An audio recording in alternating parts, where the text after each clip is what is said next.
भारत के महामहिम राष्ट्रपति महोदय, माननीय उपराष्ट्रपति महोदय, आदरणीय प्रधानमंत्री जी,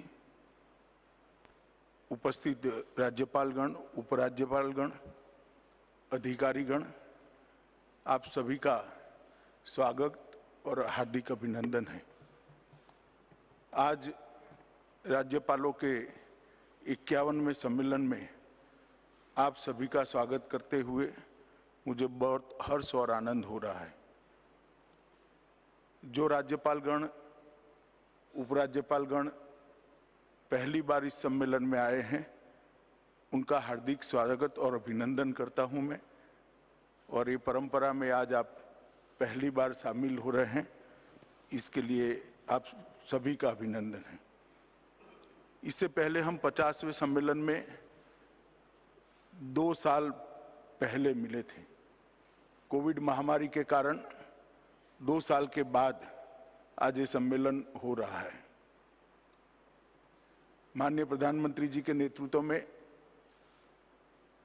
देश भर ने और सभी राज्यों की सरकारों ने, आप सभी ने मिलकर कोविड महामारी का बहुत सफलतापूर्वक सामना हमने किया है। और आज 100 करोड़ टीकाकरण समाप्त करने के बाद हम लगभग कोविड महामारी की छाया से, परछाई से बाहर आ चुके हैं। आज जब हम सब यहाँ उपस्थित हैं, तब मैं ये कहना चाहता हूँ कि कोविड महामारी के खिलाफ माननीय प्रधानमंत्री जी के नेतृत्व में एक राष्ट्र, एक जन, एक मन, इस सूत्र को चरितार्थ करते हुए जिस प्रकार से लड़ाई लड़ी गई, आज पूरी दुनिया वो लड़ाई लड़ने की हमारी पद्धति और मिली हुई सफलता की भूरी प्रशंसा करती है। इस महामारी के दौरान प्रधानमंत्री जी ने लगभग 20 बार सभी राज्यों के मुख्यमंत्रियों के साथ वीडियो कॉन्फ्रेंस कर और कई बार व्यक्तिगत रूप से बातचीत कर भी राज्यों का मार्गदर्शन किया। और इस महामारी के दौरान माननीय प्रधानमंत्री जी ने राज्यपालों के साथ भी बैठक कर कोविड महामारी के लिए राज्यपाल भवन, राजभवन क्या कर सकता है, इसके लिए भी बात की थी। आम जनता में जागरूकता लाना, आवश्यक सहायता सामग्री पहुंचाना और प्रजा का मनोबल बनाना, ये बढ़ाना, ये तीनों दिशा में राज्यपाल भवनों ने बहुत अच्छे से एक्टिविटी के साथ काम किया है। इसके भी चर्चा आम जनता में है। कोरोना वॉरियर्स के लिए राज्यपाल भवन प्रेरणा केंद्र बने और कोरोना वॉरियर को मनोबल और संबल बढ़ाने के लिए भी बहुत सारे कार्यक्रम हुए हैं। मैं आज आप सबको बताना चाहता हूं कि स्वदेशी वैक्सीन के 100 करोड़ टीकाकरण का लक्ष्य हमने जो पार कर लिया है और वो गति आगे ही बढ़ रही है। इससे पूरी दुनिया अचंभित है। समग्र विश्व में आज हमारे टीकाकरण के कार्यक्रम की बहुत प्रशंसा भी हो रही है और कई दृष्टि से उसका एनालिसिस और उसका अभ्यास करने के लिए भी लोग आ रहे हैं। ये हम सब के लिए संतुष्टि का विषय है और हमारी सफलता की एक गाथा भी है। आज हम जब मिल रहे हैं तब आज़ादी के अमृत महोत्सव का वर्ष है, इसलिए इस सम्मेलन का महत्व बहुत बढ़ जाता है। 15 अगस्त 21 को प्रधानमंत्री जी ने लाल किले की प्राचीर से सबका साथ, सबका विकास, सबका विश्वास और सबका प्रयास, इस विषय पर बल देते हुए जनता का आह्वान किया है कि आज़ादी के अमृत महोत्सव को हम रंग चंग के साथ बनाएं और जन भागीदारी ज़्यादा से ज़्यादा हो सुनिश्चित करें। मुझे लगता है कि आज़ादी के अमृत महोत्सव में जन भागीदारी सुनिश्चित करने के लिए और राज्यपाल महोदयों का भी बहुत बड़ा योगदान हो सकता है। स्वाभाविक रूप से आप इस पर चिंता भी करेंगे और अपने अपने राज्य की जनता को आज़ादी के अमृत महोत्सव के साथ जोड़ने का हम सब प्रयास करेंगे। प्रधानमंत्री जी ने अपने अभिभाषण में कहा है कि हम 75वें वर्ष तक सीमित रहना नहीं चाहते। 75 आज़ादी के 75वां वर्ष से 100 वर्ष, ये 25 साल को हम अमृत काल के रूप में मनाएंगे और 100 वर्ष के बाद भारत कहाँ खड़ा होगा इसका संकल्प भी लेंगे और इस संकल्पों को सिद्धि में परिवर्तित करने के लिए हम कार्य योजना भी बनाएंगे। अमृत काल का लक्ष्य भारत और भारत के नागरिकों के लिए समृद्धि और सफलता के नए शिखर का आरोहण करने का वर्ष रहेगा, ऐसा मुझे विश्वास है। इसमें सभी राज्यपाल महोदयों की भूमिका और सक्रियता दोनों सुनिश्चित होगी, इसका मुझे विश्वास है। प्रधानमंत्री जी ने राष्ट्रीय शिक्षा नीति 2020 की घोषणा की है।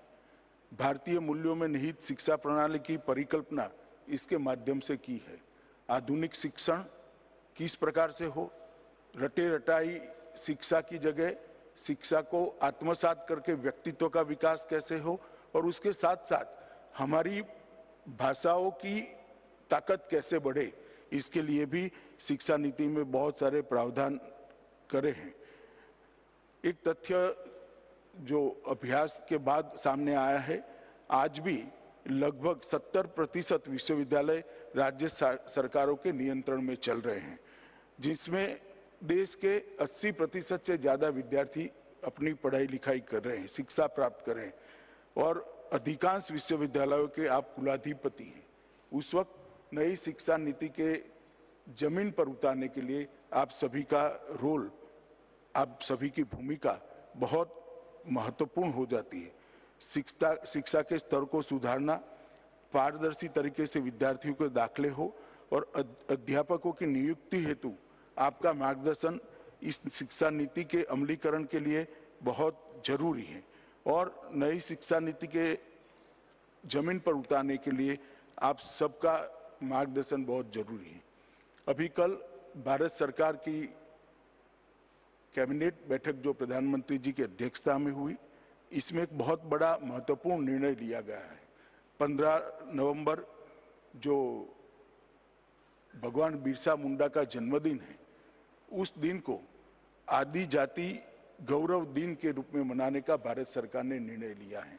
मैं मानता हूं ये बहुत महत्वपूर्ण निर्णय है और इस साल क्योंकि आज़ादी का अमृत महोत्सव है, हम गौरव दिन की जगह एक सप्ताह 15 से 22 तक का मनाएंगे और फिर हर साल भारत सरकार और सभी राज्य सरकारें जनजाति गौरव दिन मनाने का सिलसिला जारी रखेंगी। जनजातियों के देश के विकास में बहुत महत्वपूर्ण योगदान को इस प्रकार से पूरा राष्ट्र आज इसका सम्मान कर रहा है। हमारी संस्कृति की संभाल करना हो, हमारी धरोहर को आगे बढ़ाना हो या स्वतंत्र संग्राम हो, हर जगह पे जनजातियों ने जो योगदान दिया है, इसको एक प्रकार से एक्नॉलेज करने का मोदी जी ने प्रयास किया है। मेरा आप सभी से भी निवेदन है कि ये जनजाति गौरव दिन को अपने अपने राज्य में मनाने के लिए हम सब प्रयास करें और जनजातियों के अंदर एक नए प्रकार का विश्वास जागृत हो, इसके लिए भी हम काम करें। अभी हाल ही में संपन्न ग्लासगो में COP26 शिखर सम्मेलन में प्रधानमंत्री जी ने महत्वाकांक्षी लक्ष्यों को दुनिया के सामने रखा है और पूरी दुनिया अचंभित हो जाए, इस प्रकार से प्रधानमंत्री जी के नेतृत्व में भारत ने इस शिखर सम्मेलन की अगुवाई की है। प्रधानमंत्री जी ने दुनिया के सामने भारत की ओर से 5 अमृत तत्व रखे हैं। वो पांचों अमृत तत्व एक प्रकार से हमारे लिए एक कड़ी चुनौती भी है और जब कड़ी चुनौती पार करेंगे तो बहुत बड़ी सिद्धि भी होगी। 2030 से 2070 तक ये लक्ष्यों की पूर्ति के लिए हमारी अगली पीढ़ी की भूमिका बहुत महत्वपूर्ण होगी। मेरा आप सभी से अनुरोध है कि राज्य के स्कूल, विद्यालय, महाविद्यालय में इन लक्ष्यों का प्रचार और ग्लोबल वार्मिंग और जलवायु परिवर्तन के लिए जागृति कर एक जनमानस बनाना, क्योंकि जनमानस में जब तक जागृति नहीं आती है, इसके प्रति समर्पित भाव खड़ा नहीं होता है लक्ष्यों के प्रति, तब तक इसको सिद्ध करना बहुत मुश्किल होता है। सरकार अपने तरीके से प्रयास करेगी, मगर जनता को जोड़ने की जो बात है उसमें राजभवन ने भी इसकी चिंता करनी चाहिए, ऐसा मुझे लगता है। तो आप सभी से मेरा निवेदन है कि हम यही दिशा में आगे बढ़ेंगे। आप सभी को आज यहाँ पर अपने अपने राज्यों के वृत्त भी रखने हैं। मेरा सभी से एक विनम्र निवेदन भी है कि वृत्त के साथ साथ राज्यपाल महोदय के अधिकार में जो चीज़ें हैं, जैसे ट्राइबल कल्याण है, टीबी है, रेड क्रॉस है, सैनिक कल्याण है, ये सारे विषयों में भी क्या हुआ है वो बहुत संक्षिप्त में आप रखेंगे तो सम्मेलन की सार्थकता को हम बहुत अच्छे तरीके से सिद्ध कर पाएंगे। तो मैं अब मेरी बात समाप्त करता हूं और महामहिम राष्ट्रपति महोदय से निवेदन करता हूं कि कृपा कर हम सबका मार्गदर्शन करें।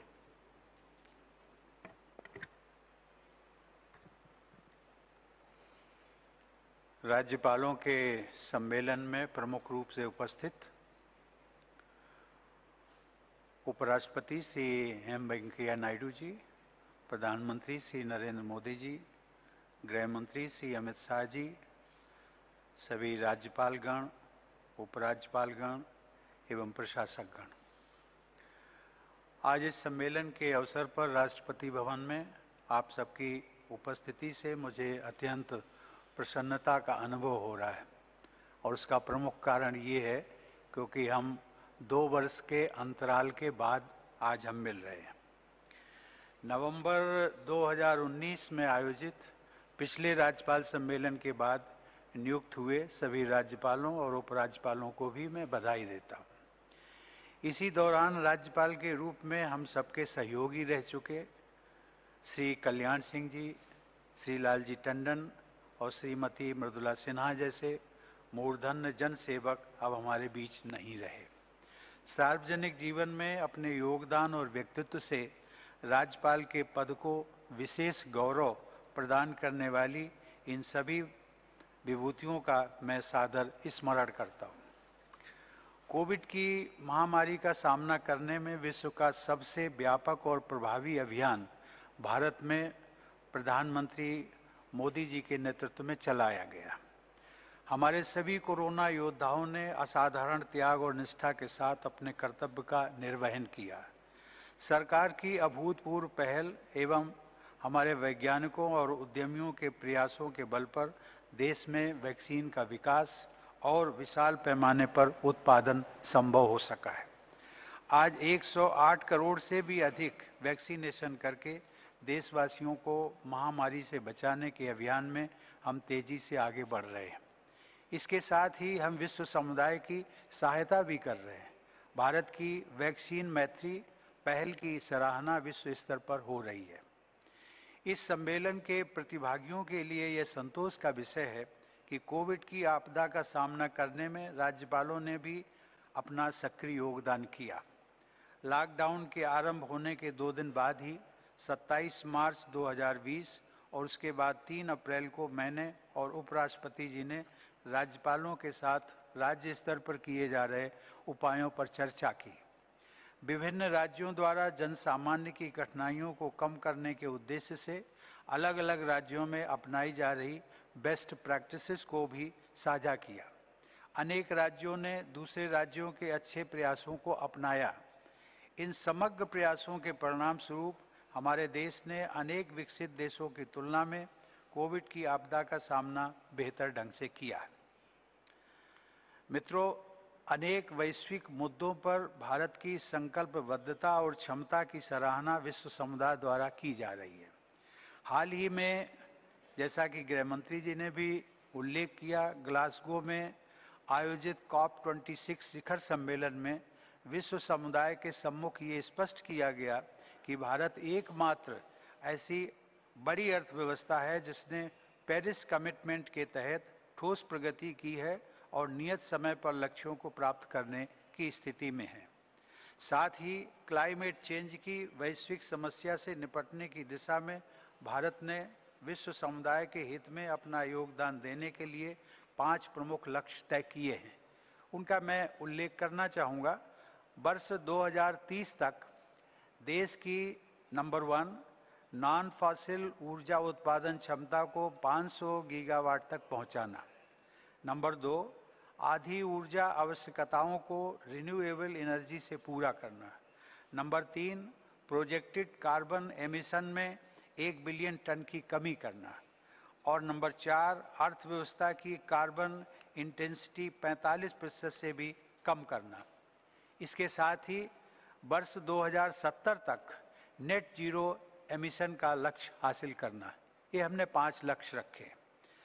विश्व पटल पर व्यक्त किए गए इन राष्ट्रीय लक्ष्यों को कार्य रूप देने में आप सभी अपनी प्रेरक भूमिका निभा सकते हैं। राज्य सरकार तथा सभी जनप्रतिनिधियों के बीच जागरूकता बढ़ाकर आप इस दिशा में महत्वपूर्ण योगदान कर सकते हैं। कुलाधिपति के रूप में आप सभी होते हैं अपने स्टेट यूनिवर्सिटीज़ के, you happen to be the chancellor. कुलाधिपति के रूप में आप राज्य के विश्वविद्यालयों में टास्क फोर्स गठित करके युवा पीढ़ी को क्लाइमेट एक्शन से सीधे जोड़ सकते हैं। मित्रों, जैसा कि आप जानते हैं, सन 2019 में आरंभ किए गए जल जीवन मिशन के तहत सन 2024 तक हर घर नल से जल उपलब्ध कराने का राष्ट्रीय अभियान हमारी सर्वोच्च प्राथमिकताओं में से एक है। यह उल्लेखनीय है कि जल जीवन मिशन के आरंभ होने तक पिछले 7 दशकों में जितना काम हुआ था, उससे अधिक काम मिशन के तहत केवल 2 वर्षों में पूरा कर लिया गया है। संवेदनशील केंद्र और राज्य सरकारों द्वारा यह सुनिश्चित करने का प्रयास किया जा रहा है कि शुद्ध पेयजल की सुविधा से कोई भी वंचित न रहे और पानी की कमी किसी भी क्षेत्र की सामाजिक और आर्थिक प्रगति में बाधा न बने।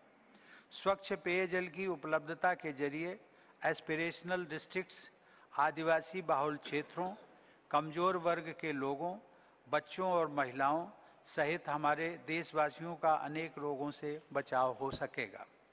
जल का संचय व संरक्षण करने और गुणवत्ता बनाए रखने के प्रति गांव-गांव में लोगों को जागरूक बनाने के प्रयास किए जा रहे हैं।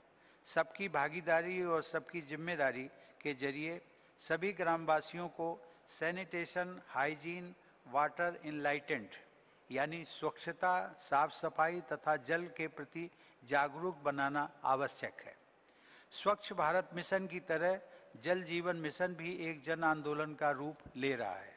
शिक्षण संस्थानों तथा सरकारी और गैर सरकारी संगठनों की जल जीवन मिशन में सक्रिय भागीदारी सुनिश्चित करके आप सभी इस जन आंदोलन को और भी मजबूत बना सकते हैं।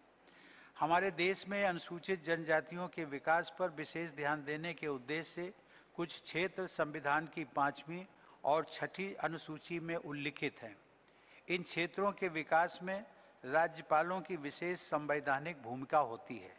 इन जनजातियों की प्रगति में योगदान देकर आप सब देश के समावेशी विकास में अपनी भूमिका निभा सकते हैं। पिछले वर्ष राष्ट्रीय शिक्षा नीति 2020 पर आयोजित वर्चुअल कॉन्फ्रेंस में मैंने और उपराष्ट्रपति जी ने राज्यपालों के साथ विचार विमर्श किया था। राष्ट्रीय शिक्षा नीति की अनुशंसाओं को कार्यरूप देने में आप सभी राज्यपालों की महत्वपूर्ण भूमिका है। कुलाधिपति के रूप में आप सब लोग युवा भारत के निर्माण की प्रक्रिया से सीधे तौर पर जुड़े हुए हैं। राष्ट्र निर्माण की दृष्टि से यह बहुत बड़ी जिम्मेदारी है। मुझे विश्वास है कि शिक्षा के क्षेत्र में आपके योगदान के बल पर भारत को नॉलेज सुपर पावर बनाने का हमारा राष्ट्रीय लक्ष्य अवश्य सिद्ध होगा। आज के सम्मेलन में चर्चा का एक और भी महत्वपूर्ण विषय है बेस्ट प्रैक्टिसेस एट राजभवन।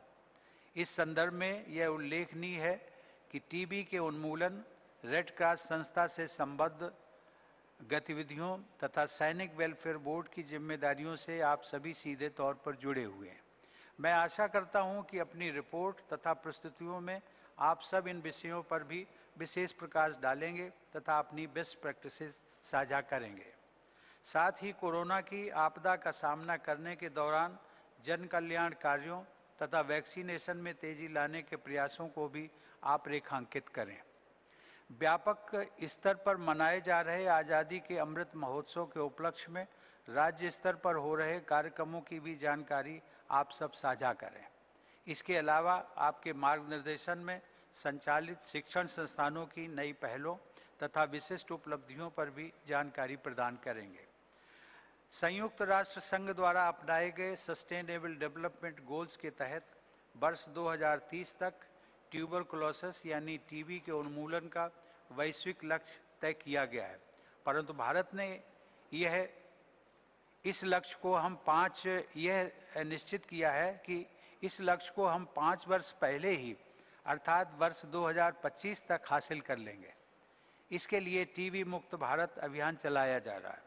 राज्य स्तर पर इस जन कल्याणकारी अभियान के संरक्षक के रूप में टीबी का शीघ्रता से उन्मूलन करने के प्रयासों को आप प्रभावी नेतृत्व प्रदान कर सकते हैं।